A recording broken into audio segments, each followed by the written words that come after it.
একসময় শিবপুর গ্রামে অনিল নামে এক কাঠমিস্ত্রি থাকতেন। তার একটি ছেলে সন্তান জন্মানোর সময় তার স্ত্রী মারা যায়। অনিলের মায়ের পক্ষে সেই বাচ্চাটিকে বড় করা খুবই কঠিন হয়ে পড়ছিল। এবার দয়া করে কান্নাটা থামাও। এই বয়সে তোমাকে দেখাশোনা করার মতো আমার আর সেই ক্ষমতা নেই। এটা আমার জন্য দিন দিন কঠিন হয়ে যাচ্ছে। তোমার বাবা সেটা বুঝতে পারছেন না যে আমি কি কি পরিস্থিতির সম্মুখীন হচ্ছি। আরে মা, ও তো একটু আগেই দুধ খেলো, তারপরও কেন এত কাঁদছে? আমি তো বুঝতেই পারছি না আমি ওকে কিভাবে চুপ করাবো। তুমি জানো না ও আমাকে সারাটা দিন কতটা বিরক্তি করে। তুমি আমার কথা মেনে নিয়ে আর একটা বিয়ে কেন করছো না? আমি আর ওকে সামলাতে পারছি না যে। আমার কোনো সমস্যা নেই মা, তবে আমরা কি নিশ্চিত যে ওর নতুন মা ওকে ভালোবাসবে, ওর খেয়াল রাখবে? যদি ভবিষ্যতে ওর কোনো বাচ্চা হয় তখন তো ওকে অবহেলা করবে। আমার আপত্তির কারণটা একটু বোঝার চেষ্টা করো মা। আমার সে খেয়াল আছে, আর সেই জন্যই তোমার দূর সম্পর্কের কাকার মেয়েকে তোমার বউ করে আনার চেষ্টা করছি। ওদের আর্থিক অবস্থা খুব একটা ভালো নয়, ওর বাবার পক্ষে ওই মেয়ে বিয়ে দেওয়া সম্ভব নয়। আমি জানি ওই মেয়েটা সহানুভূতিশীল হবে, আর বিশ্বাস করো ও তোমার বাচ্চার খেয়াল ও রাখবে আর যত্ন ও করবে। তুমি কি রূপার কথা বলছো? আমি জানি ওর স্বভাব খুব ভালো, কিন্তু ও কি কোনো বিপত্নীকে বিয়ে করতে রাজি হবে?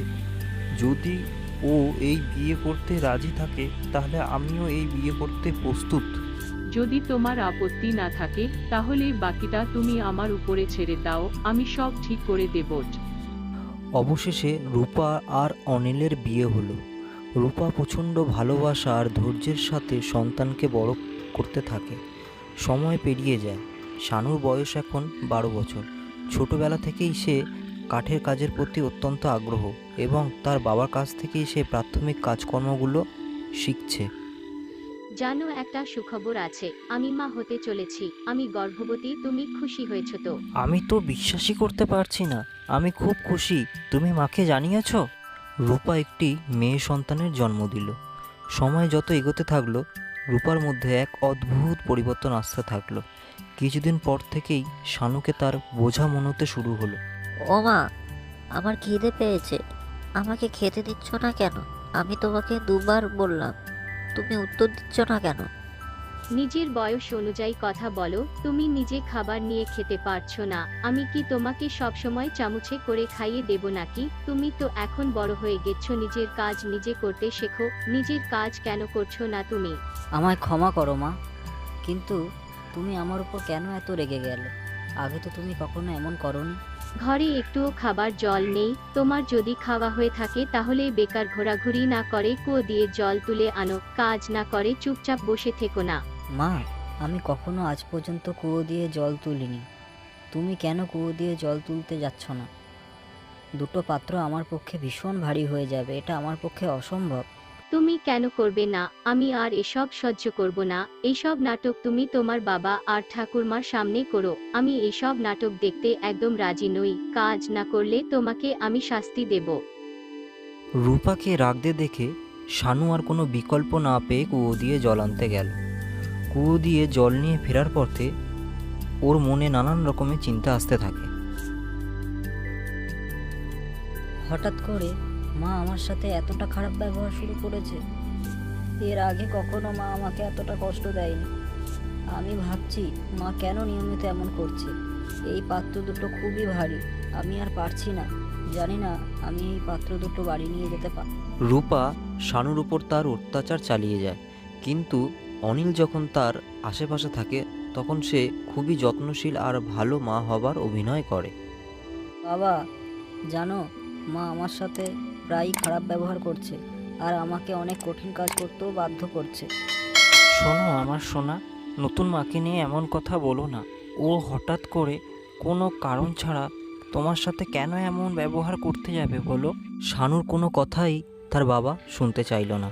শানুর বলা একটাও কথা সে বিশ্বাসও করতে চাইল না।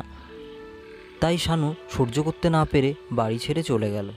হায় রে, ছেলেটার কথা আমি বিশ্বাস করিনি, তাই ও আমাকে ছেড়ে চলে গেল। ও ভীষণ সহজ সরল, ওর জন্য চিন্তা হচ্ছে। কোথায় গেল ও? সব জায়গায় খুঁজেছি, কোথাও পাচ্ছি না। এর জন্য তুমিই দায়ী। এই জন্যই আমি দ্বিতীয় বিয়ে করছিলাম না। আমি অনেক দূর চলে এসেছি, আমার ভীষণ খিদেও পেয়েছে, তার সাথে আমি ভীষণ ক্লান্ত হয়ে পড়েছি। ওই তো ওখানে আমি একজনকে দেখতে পেয়েছি, আশা করি আমি ওনাদের থেকে কিছু খাবার পেয়ে যাব। গুরুজি, আপনাকে দেখে একজন শ্রদ্ধেয় শিক্ষকের মতোই লাগছে আমার। দয়া করে আমার কথাটা একটু শুনুন, আমাকে কিছু খেতে দিন, না হলে আমি মারা যাব। এর বদলে আমি আপনাকে সাহায্য করব। কোনো চিন্তা করো না, নিশ্চয়ই খেতে দেবো, কিন্তু তার আগে আমাকে বলো তুমি কোথা থেকে আসছো আর তুমি এখানে কেন এসছো? আমি হলাম কাঠমিস্ত্রি অনিলের ছেলে। এবার দয়া করে আমাকে কিছু খেতে দিন, আমি আপনাকে পরে সবটা বলবো। এই যে লক্ষ্মী, শোনো, এই ছেলেটা ভীষণই ক্ষুধার্ত, তুমি ওকে এখন অবশ্যই কিছু খেতে দাও। খাবার পর শানু তার গুরুকে সমস্ত কিছু বলল আর বলল কেন সে বাড়ি থেকে পালিয়ে এসছে। তার মানে তুমি তোমার বাড়ি থেকে পালিয়ে এসছো, আর এরপর তুমি কোথায় যাবে তার তো কোনো ধারণা নেই তোমার। তুমি কি বুঝতে পারছো না এটা তোমার বাবার জন্য কতটা কষ্টের? আমার মনে হয় তোমার ফিরে যাওয়া উচিত বাড়িতে। না, দয়া করে আপনি এটা বলবেন না। সত্যি বলতে আমার বাবার কাছে ফিরে যেতে কোনো অসুবিধা নেই, কিন্তু আগে আমাকে নিজের পায়ে দাঁড়াইয়ে অর্থ উপার্জন করতে হবে, তারপর আমার সৎ মায়ের সামনে গিয়ে আমি দাঁড়াবো। আচ্ছা বেশ, আমি তোমাকে এখানে থাকার অনুমতি দিচ্ছি, কিন্তু আমার আদেশ তোমাকে পালন করতে হবে।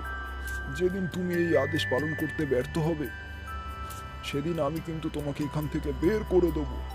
যদি তুমি এই শর্তে রাজি থাকো তাহলে তুমি এখানে থাকতে পারো, না হলে যেতে পারো। গুরুজি, আমি আপনার নির্দেশ মেনে চলবো, কখনো আমি কাজে ব্যর্থ হব না। আর যদি আমি ব্যর্থ হই তাহলে এক মুহূর্ত সময় নষ্ট না করে আমি আপনার এখান থেকে বেরিয়ে যাব। পরের দিন সকাল হতেই কোথায় শানু? কি করছিলে এতক্ষণ? আমার কাছে এসো। গুরুজি, আমি গুরু মায়ের হাতে করা জলখাবার খাচ্ছিলাম, খুবই সুস্বাদু। আদেশ করুন গুরুজি। শোনো, তুমি এখন গোয়াল ঘরে যাও। আজ থেকে তোমাকে সকালে এবং সন্ধ্যায় দুবার করে গোয়াল ঘর পরিষ্কার করতে হবে। তারপর তোমাকে দুধ সংগ্রহ করে সেটা তোমার গুরু মায়ের হাতে দিতে হবে। ঠিক আছে গুরুজি, আমি এখনই যাচ্ছি। শানু বেশ আনন্দের সাথে গোয়াল ঘরে গেল আর দুধ সংগ্রহ করে সেই দুধ গুরুর বউয়ের হাতে তুলে দিল। আরে শানু, তুমি তো একটা বাচ্চা ছেলে, কিন্তু তোমার বয়স অনুযায়ী সত্যিই তুমি ভালো কাজ করো। তুমি যখন এতই পরিশ্রম করছো, মা বাবার সাথেই তো থাকতে পারতে, তারা গর্ব করতেন। না গুরুমা, গুরুজির কাছে আমার অনেক কিছু শেখার আছে। যতদিন না আমি ভালো কাজ শিখে ভালো উপার্জন করতে পারছি ততদিন আমি বিশ্রামও নেব না। প্রত্যেক দিন শানু গোয়াল ঘর পরিষ্কার করত আর দুধ সংগ্রহ করে গুরুদেবের বউয়ের হাতে তুলে দিত। এই রকমই কোনো একদিন গুরুদেব শানুকে ডেকে বললেন, শানু, তোমাকে দেখে মনে হচ্ছে তুমি গোয়াল ঘরটাকে ভালোবেসে ফেলেছো। তোমাকে দেখে বেশ উৎসাহিত লাগছে। হ্যাঁ গুরুজি, আমি শুধু গোয়াল ঘরই নয়, আপনি আমাকে যা কাজ দেবেন সেটাই আমি করব। আমি আপনাকে অনুরোধ করছি, আপনার যেটা ইচ্ছা হবে আমাকে সেটাই করতে বলবেন। আচ্ছা, ওই কুঠারটা নাও। ওই কুঠারের সাহায্যে আজকের দিনের শেষে তোমাকে আমার জন্য দুটো সোনার মুদ্রা আনতে হবে। কিন্তু গুরুজি, আমি এই কুঠারটা ব্যবহার করে কি করে এই কাজটা সম্পন্ন করব? সেটা আমার উদ্বেগের বিষয় নয়। তোমার শর্তের কথা মনে আছে নিশ্চয়ই। যদি তুমি কোনো কাজ করতে ব্যর্থ হও তাহলে সময় নষ্ট না করে তোমাকে এখান থেকে চলে যেতে হবে। গুরুজি, আপনি দয়া করে এমন বলবেন না। আমি এই কুঠার ব্যবহার করে যে কোনো উপায় আপনার জন্য দুটো সোনার মুদ্রা আনবো আজ সন্ধ্যের মধ্যে। দেখা যাক তাহলে আজ তোমার ভাগ্যে কি অপেক্ষা করছে। শানু কুঠার সংগ্রহ করে নতুন উদ্দেশ্যে বেরিয়ে পড়ল। সে পথে চলতে চলতে ভাবতে লাগলো কি করে এই কুঠার দিয়ে সে দুটো সোনার মুদ্রা উপার্জন করবে। সে জঙ্গলে চলে গেল। সেখান থেকে সে কুঠারের সাহায্যে কিছু কাঠ সংগ্রহ করে সেটাকে বিক্রি করার উদ্দেশ্যে বেরিয়ে পড়ল। সময় আর বেশি নেই সন্ধে হতে। আমার এই কাঠ কে নেবে? যাই, গ্রামে গ্রামে ঘুরে বেড়াই। এই যে শানু, এই কাঠগুলোর কত দাম? আগে 2 মুদ্রা। আমি তোমাকে 1টা মুদ্রা দিতে পারি যদি তুমি আমায় সব কাঠগুলো দাও তো। আমি সকাল দিয়ে কত কষ্ট করে এই কাঠ সংগ্রহ করছি, এটার দাম 1টা মুদ্রা? আমি দিতে পারবো না, আমার পরিশ্রমের দাম আছে। আচ্ছা, এই নাও 2টো মুদ্রা। তোমাকে দেখে সত্যি খুব কষ্ট করেছো বলে মনে হচ্ছে। অবশেষে শানু নিজের কাজে সফল হয়ে সে গুরুদেবের কাছে গিয়ে 2টো মুদ্রা দিল। খুব ভালো। আমার পরবর্তী নির্দেশের আগে পর্যন্ত তুমি এই কাজ নিয়মিত করে যাবে। শানু এখন গোয়াল ঘরও পরিষ্কার করে আর 2টো করে সোনার মুদ্রাও রোজগার করে। সেটা সে গুরুদেবের হাতে তুলে দেয় দিনের শেষে।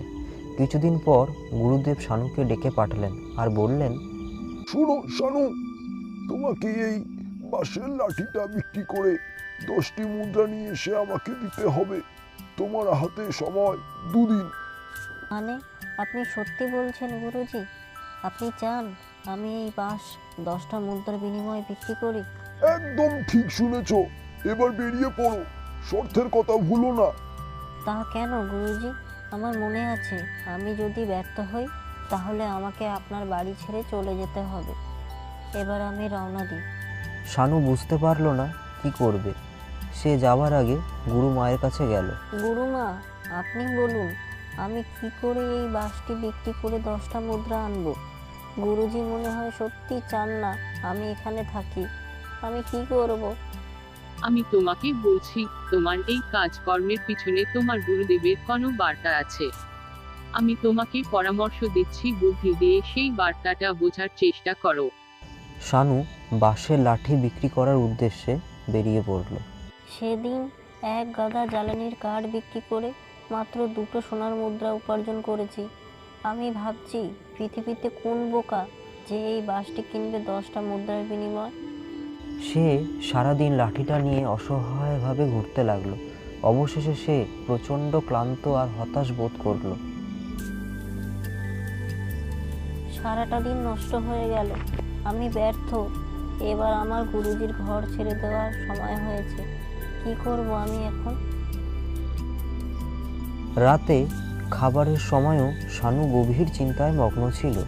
আরে শানু, তোমার বোধহয় মন ভালো নেই। আমি দেখলাম বাঁশের লাঠিটা দেওয়ালে ঝুলছে, আর তোমার মুখটাও তো শুকিয়ে গেছে।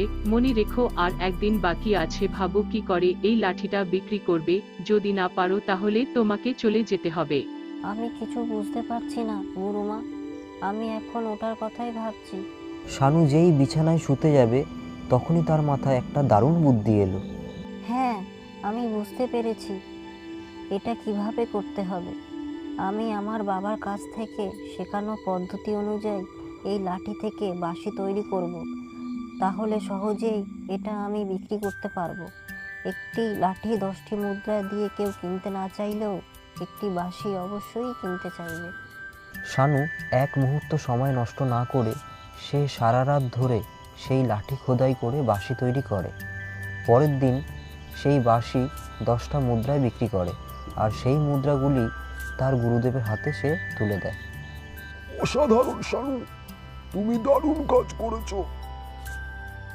এইবার এই কাঠের গুঁড়িটা নিয়ে এটাকে বিক্রি করে 100টা মুদ্রা নিয়ে আসো। আর হ্যাঁ, এই কাজের জন্য তুমি সময় পাচ্ছ মোট 3 দিন। গুরুজি, 100টি মুদ্রা? একটি কাঠের বিনিময়ে কে 100টি মুদ্রা দেবে? তাও আমি এই কাজটিকে সম্পন্ন করার চেষ্টা করব।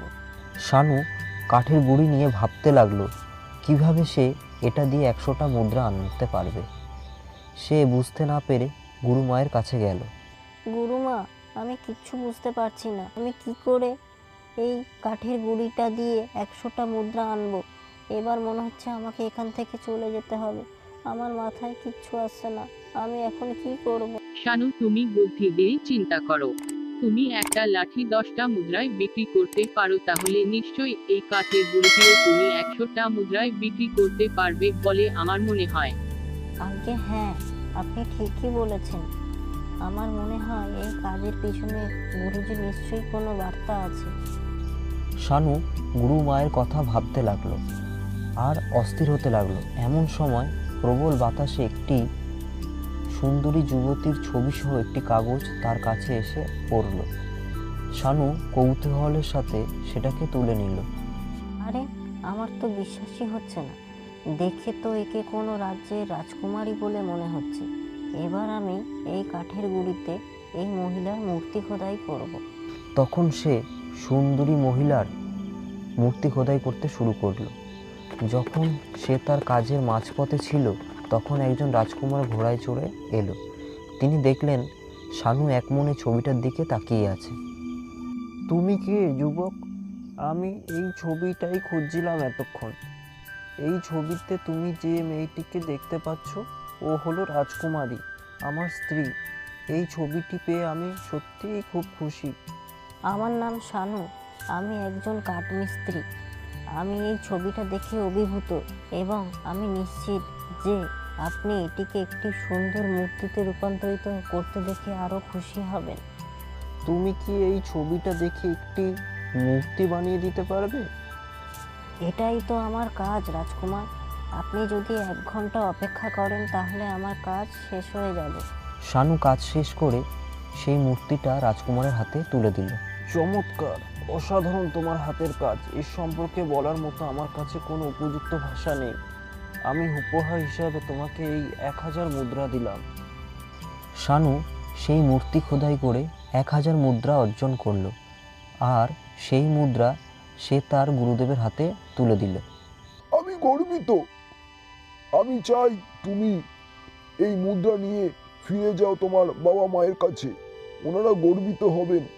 আর এই কথাটাকেও আমার নির্দেশ হিসাবে তুমি পালন করো। আমি এখান থেকে 500টা মুদ্রা নিলাম আর বাকি 500 মুদ্রা আপনার কাছে রেখে গেলাম আমার গুরু দক্ষিণা হিসাবে।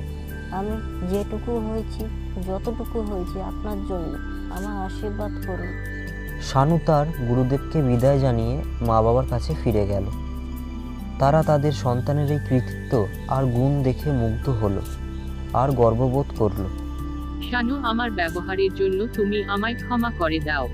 বাবা, তুমি যখন ছিলে না তখন আমি বুঝতে পেরেছি আমি কতটা অন্যায় করেছিলাম। আমি কথা দিচ্ছি আমি আর কখনো এমন করব না। আমাকে এসব কথা বলো না মা, আমি সত্যিই ভীষণ লজ্জিত।